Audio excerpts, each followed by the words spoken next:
Baiklah, bismillahirrahmanirrahim. Assalamualaikum warahmatullahi wabarakatuh. Saya Habib Muhammad Saleh Daulay dari kelas 6E. Pada mata kuliah pemrograman mobile kali ini saya akan mengerjakan tugas, yang dimana tugas itu membaca buku chapter 5. Di sini saya telah membuka buku chapter 5-nya atau bab 5, dimana di sini kita akan masuk ke styling and layout, Flexbox Mastery. Yang pertama, kita masuk ke bagian The Yoga Layout Engine, the Universal Translator. Banyak pengembang web yang baru terjun ke React Native sering sekali terjebak dalam kesalahpahaman fatal bahwa mereka sedang menulis CSS biasa. Mereka mencoba menggunakan properti seperti display, grid, float, left, atau animasi CSS add keyframes, dan bingung mengapa aplikasi malah crash atau tidak menampilkan apa-apa. Kenyataannya, React Native tidak menggunakan mesin browser seperti Chrome atau Safari untuk merender tampilan, sehingga ia tidak mengerti bahwa CSS secara natif. Disinilah peran pahlawan tak terlihat bernama Yoga, sebuah mesin tata letak atau layout engine lintas platform yang ditulis dengan bahasa C++ oleh tim teknik Facebook atau yang kita sebut sekarang Meta. Yoga bertindak sebagai penerjemah universal atau diplomat yang menjembatani keinginan desainmu dengan aturan kaku sistem operasi Android dan iOS. Tugas utama Yoga adalah mengambil instruksi gaya yang kamu tulis dalam JavaScript yang sangat mirip dengan Flexbox di web dan menghitung koordinat posisi yang tepat untuk setiap elemen di layar. Ketika kamu menyuruh sebuah kotak untuk berada di tengah layar, Yoga akan melakukan kalkulasi matematika kompleks untuk menentukan koordinat X dan Y yang presisi, baik itu di layar iPhone 14 Pro Max maupun di layar Android murah beresolusi rendah. Hebatnya, Yoga melakukan perhitungan berat ini dengan shadow thread, sehingga tidak mengganggu kelancaran animasi di UI thread utama. Ini memastikan bahwa meskipun tata letakmu sangat rumit dengan ratusan kotak bersarang, aplikasi tetap terasa responsif dan mulus saat digulir. Tanpa Yoga, kita harus menulis kode kalkulasi posisi manual untuk Android dan iOS secara terpisah, yang merupakan mimpi buruk produktivitas. Namun, penting untuk dicatat bahwa Yoga hanyalah implementasi dari algoritma Flexbox, bukan keseluruhan standar CSS. Ini berarti kamu tidak akan menemukan fitur CSS modern lain seperti CSS Grid atau CSS Table di dalam React Native secara bawaan. Keputusan ini diambil bukan karena tim Meta malas, melainkan karena Flexbox dianggap sebagai model tata letak yang paling efisien dan cukup ekspresif untuk menangani 99% kebutuhan antarmuka aplikasi mobile. Aplikasi mobile umumnya tersusun dari tumpukan elemen vertikal atau barisan horizontal, dan Flexbox adalah raja untuk urusan tata letak satu dimensi semacam ini. Membatasi fitur hanya pada Flexbox juga menjaga ukuran mesin Yoga tetap kecil dan performanya sangat cepat dibandingkan mesin browser lengkap yang gemuk. Karena Yoga berjalan di level C++, ia memiliki konsistensi yang luar biasa di berbagai platform. Tetapi bukan berarti tanpa perbedaan kecil sama sekali. Terkadang cara Android merender properti text line 8 bisa sedikit berbeda dengan iOS karena perbedaan font bawaan sistem operasi. Meskipun Yoga berusaha menstandari segalanya, sebagai developer, kamu tetap wajib melakukan pengujian visual di kedua platform. Jangan pernah berasumsi bahwa jika tampilan sudah rapi di simulator iPhone, maka otomatis akan rapi di emulator Pixel. Yoga melakukan 95% pekerjaan berat untukmu, tetapi 5% sisanya adalah tanggung jawabmu sendiri sebagai desainer UI. Selain Flexbox, Yoga juga menangani properti dimensi dasar seperti width, height, padding, dan margin dengan cara yang sedikit berbeda dari web. Di React Native, semua angka dimensi adalah unitless atau tanpa satuan. Tidak ada px, im, atau rem yang perlu kamu tulis. Angka 10 di React Native diterjemahkan menjadi logical points atau density independent pixel Ini adalah sistem cerdas yang memastikan tombol berukuran 50 akan terlihat memiliki ukuran fisik yang kurang lebih sama di layar yang kepadatan pikselnya berbeda-beda. Kamu tidak perlu pusing menghitung piksel fisik yang layar retina yang sangat padat. Yoga dan sistem operasi yang akan mengurus penskalaan tersebut untukmu. Kita masuk ke bagian kedua, yaitu flex direction dan n-axis, the compass of UI. Jantung dari penguasaan Flexbox terletak pada pemahaman mendalam tentang dua garis imajiner, main axis dan cross axis. Bayangkan kamu adalah seorang sutradara baris berbaris yang sedang mengatur pasukan. Kamu perlu memutuskan apakah pasukan akan berbaris memanjang ke belakang atau berjajar ke samping. Sumbu utama ditentukan oleh properti flex direction. Jika berjajar ke samping, jika kamu mengaturnya ke row, sumbu utama berjalan horizontal dari kiri ke kanan. Jika kamu mengaturnya kolom, sumbu utama berjalan vertikal dari atas ke bawah. Sumbu silang selalu tegak lurus terhadap sumbu utama, memiliki peta mental yang jelas tentang arah kedua sumbu ini adalah kunci.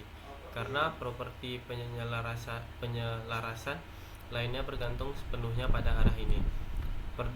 Perbedaan terbesar yang sering menjebak pengembang web yang beralih ke mobile adalah nilai default dari flex direction. Di dunia web, elemen secara alami berjajar ke samping atau menumpuk tergantung tipe elemennya. Tapi Flexbox web defaultnya adalah row. Di React Native, nilai defaultnya adalah column. Mengapa? Karena layar smartphone itu tinggi dan sempit, sehingga perilakunya alami adalah menumpuk konten dari atas ke bawah. Jadi, jika kamu membuat view dan memasukkan 3 teks di dalamnya tanpa styling apapun, mereka akan otomatis tersusun vertikal. Kamu tidak perlu menulis flex direction column secara eksplisit karena itu sudah menjadi perilaku bawaan. Untuk mengontrol posisi elemen di sepanjang sumbu utama, kita menggunakan properti justify content. Bayangkan ini sebagai alat untuk mengatur jarak antar elemen dalam barisan. Apakah kamu ingin elemen-elemen itu berkumpul di awal seperti flex star, berkumpul di tengah atau center, atau tersebar merata dengan jarak yang sama yang disebut space between? Jika flex direction adalah column atau vertikal, maka justify content center akan membuat kontenmu berada di tengah-tengah layar secara vertikal atas bawah. Banyak pemula bingung karena di web mereka terbiasa justify content itu untuk kiri kanan di mobile. Maknanya dinamis tergantung arah sumbu utamanya. Di sisi lain, untuk mengontrol posisi sumbu silang, kita menggunakan properti alik item. Ini mengatur bagaimana elemen berperilaku di sisi yang berlawanan dengan arah aliran utamanya. Jika sumbu utama adalah vertikal, maka alik item mengurus posisi horizontal. Salah satu nilai paling sakti di sini adalah alik item center yang akan membuat elemenmu berada persis di tengah jalur lintasannya. Kombinasi mount justify content dan alik item center adalah mantra suci untuk membuat elemen benar-benar berada di tengah layar secara sempurna. Sebuah tugas yang dulunya sangat sulit di era CSS lama. Selain itu, ada properti alik self yang memungkinkan sebuah elemen anak untuk membangkang terhadap aturan alik hitam milik induknya. Misalnya, induk memerintahkan semua anak untuk rata kiri atau flex star, tapi ada satu anak yang bandel yang ingin berada di kanan sendiri. Karena itu bisa disebut alik self. Flex n.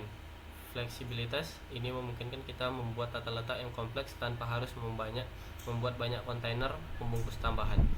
Kita juga harus mengenal flex warp yang mengizinkan elemen untuk tumpah ke baris atau kolom berikutnya jika ruang sudah tidak cukup.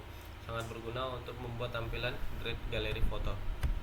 Selanjutnya kita masuk ke bagian 3, yaitu responsive dimension, the liquid UI.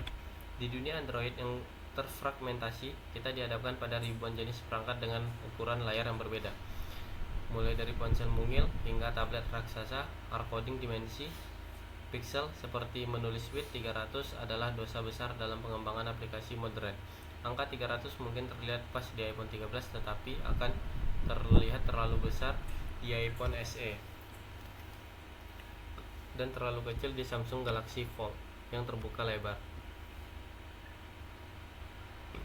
Aplikasi kita harus bersifat cair atau fluid, mampu mengisi wadah apapun yang disediakan oleh perangkat. Senjata utama kita untuk mencapai fluiditas ini adalah flex yang menerima nilai angka.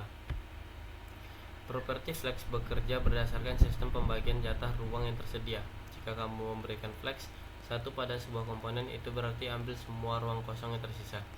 Jika ada 2 komponen dalam satu wadah yang keduanya diberi flex 1, mereka akan membagi ruang sama rata, yaitu 50/50. Jika satu komponen diberi flex sama dengan 2 dan yang lainnya flex 1, maka total ruang dibagi 3, yang dimana komponen pertama 2/3 dan yang kedua itu 1/3.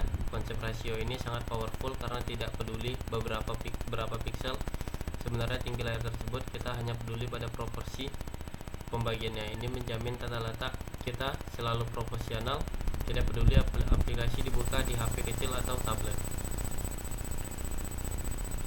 Selain rasio flex, kita juga bisa menggunakan persentase seperti width sama dengan 50%. Ini memberitahu elemen untuk mengambil setengah dari lebar induknya. Perlu diingat bahwa persentase selalu relatif terhadap wadah pembungkus langsungnya. Jika wadah induknya tidak memiliki ukuran yang jelas,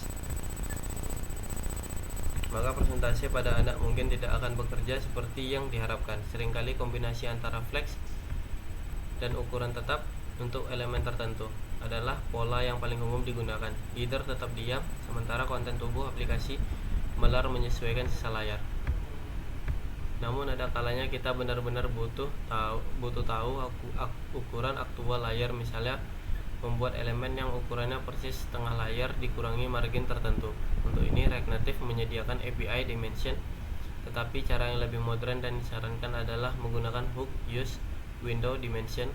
Keunggulan hook ini dibanding API Dimension.get biasa adalah ia secara otomatis memperbarui nilai jika ukuran layar berubah.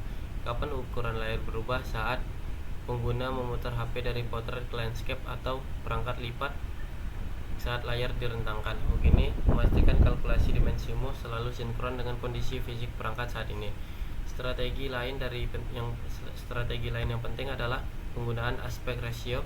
Terkadang kita ingin menampilkan gambar yang rasio lebar tingginya tetap terjaga, tidak peduli berapa layarnya.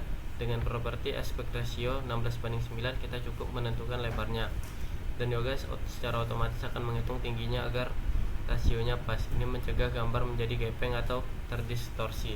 Tanpa properti ini, kita harus menghitung tinggi secara manual menggunakan rumus matematika setiap kali lebar berubah, yang tentu saja merepotkan dan rawan bug. Jadi kita masuk ke bagian 4, yaitu the style sheet API, the blueprint system. Ini mana meskipun kita menulis gaya langsung di dalam properti komponen, Reaknative menyediakan mekanisme yang lebih terstruktur dan berkinerja.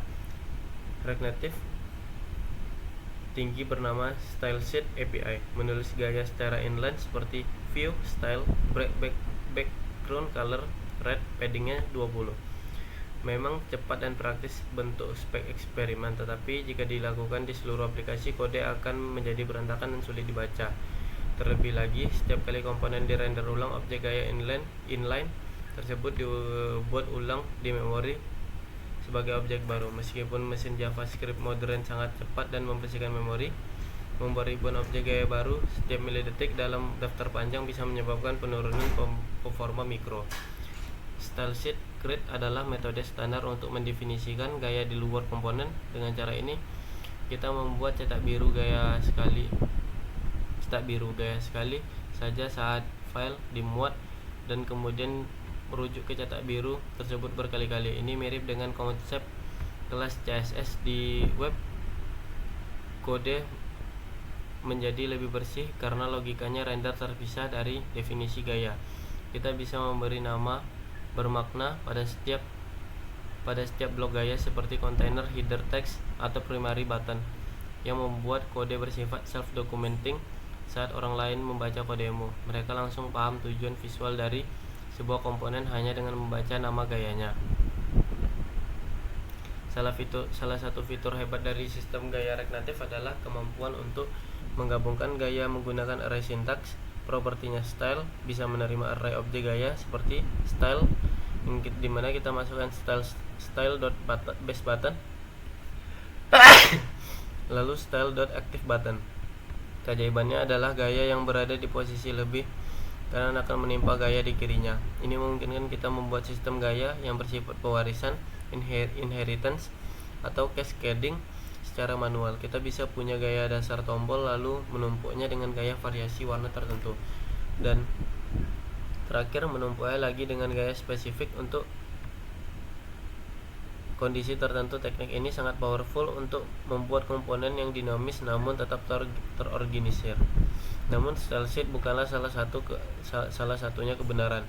Ada kasus valid untuk menggunakan inline styles, terutama untuk nilai yang benar-benar dinamis dan berubah-ubah berdasarkan logika program, seperti animasi interpolasi atau warna yang dikirim dari server. Dalam kasus ini, kita bisa mencampur keduanya menggunakan style sheet untuk struktur dasar yang statis dan inline styles untuk satu atau dua properti yang berubah dinamis. Keseimbangan ini memberikan performa terbaik untuk mengorbankan fleksibilitas. Selanjutnya kita masuk ke bagian 5, yaitu Modern Styling Approach, The Tailwind Revolution.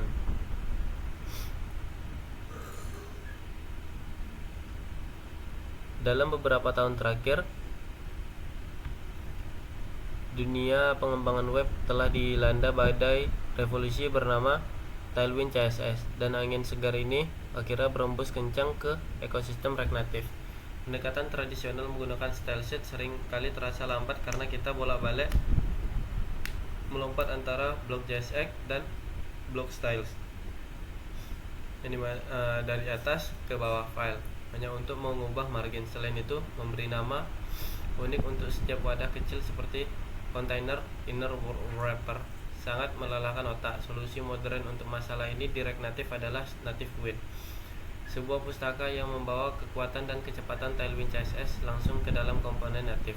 Native-Win memungkinkan kita menulis gaya menggunakan utility classes di dalam properti class name, seperti view class name flags min1, yang dimana flagnya 1, terus backgroundnya white, itemnya center dan justify center. Dengan sekilas pandang kita langsung tahu bahwa kotak ini akan mengisi ruang berlatar putih dan memposisikan isinya di tengah. Tidak ada lagi lompat-lompat ke bawah file, tidak ada lagi kebingungan mencari nama variabel gaya. Kecepatan pengembangan meningkat drastis karena kita bisa memoles UI tanpa meninggalkan konteks struktur komponen. Bagi mahasiswa yang sudah terbiasa dengan Tailwind di pengembangan web, transisi ke React Native menjadi sangat mulus tanpa perlu mempelajari ulang seperti properti style sheet yang panjang. Cara kerja Native-Win sangat cerdas. Ia menggunakan bubble plugin untuk memproses kelas-kelas string tersebut pada waktu kompilasi, bukan saat aplikasi berjalan. Ia mengubah string menjadi objek stylesheet.create native yang valid di balik layar. Ini berarti mendapatkan kenyamanan penulisan ala CSS, tetapi dengan performa tinggi ala native style sheet. Tidak ada overhead atau beban tambahan yang signifikan saat aplikasi dijalankan di HP pengguna. Ini adalah situasi win-win solution yang jarang akan terjadi di dunia pemrograman. Kode lebih mudah ditulis, tapi hasil akhirnya tetap optimal. Keunggulan lain dari pendekatan ini adalah konsistensi desain sistem Tailwind bekerja. Dengan sekumpulan token standar untuk warna, spasi, dan tipografi, alih-alih menebak apakah margin ini 18px atau 20px, kita menggunakan skala standar M5 atau margin level 5. Ini mencegah penggunaan magic number atau angka acak yang bertebaran di seluruh kode, membuat UI aplikasi terlihat jauh lebih konsisten dan profesional. Jika kamu ingin mengubah tema warna utama aplikasi, kamu cukup mengubah konfigurasi di Tailwind config.js dan perubahan itu akan merambat ke seluruh aplikasi secara instan. Tentu saja pendekatan ini memiliki kritik tersendiri, terutama soal tampilan kode yang menjadi jelek atau penuh sesak dengan string kelas yang panjang. Membaca baris kode yang berisi 15 nama bisa jadi membingungkan bagi sebagian orang, namun komunitas berargumen bahwa kekurangan estetika kode ini terbayar lunas dengan produktivitas yang didapat. Selain itu, fitur seperti penyembunyian kelas di editor atau ekstraksi komponen bisa membantu menjaga kerapian kode. Native-Win juga mendukung fitur-fitur canggih seperti dark mode, otomatis dan gaya responsif platform yang jauh lebih ringkas daripada menulis logika platform OS secara manual. Selanjutnya kita masuk ke bagian 6, yaitu integrasi keislaman, yang dimana the art of placement. Dalam bab 5 kita belajar bahwa keras tentang flagbox dan styling untuk memastikan setiap pixel berada di tempat yang tepat dan terlihat indah. Kita tidak membiarkan tombol tumpang tindih atau teks keluar dari layar. Upaya menata elemen visual ini ternyata memiliki korelasi kuat dengan prinsip-prinsip fundamental Islam. Pertama, tadi ada flagbox dan konsep al-art. Inti flagbox adalah menempatkan elemen UI pada posisi yang seharusnya. Jika salah menaruh posisi tampilan menjadi berantakan. Selanjutnya kita masuk ke bagian 2, yaitu responsif dan sifat murna. Kita belajar membuat tampilan yang responsif. Aplikasi harus tetap bagus baik di layar HP kecil maupun tablet. Aplikasi tidak boleh kaku, ia harus bisa beradaptasi dengan wadahnya.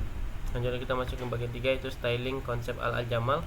Mengapa kita repot-repot menggunakan style sheet untuk mewarnai tombol dan mengatur spacing? Karena fungsionalitas saja tidak cukup. Manusia menyukai keindahan. Aplikasi yang berupa akan ditinggal penggunanya. Selanjutnya kita masuk ke bagian yang terakhir, yaitu rangkuman.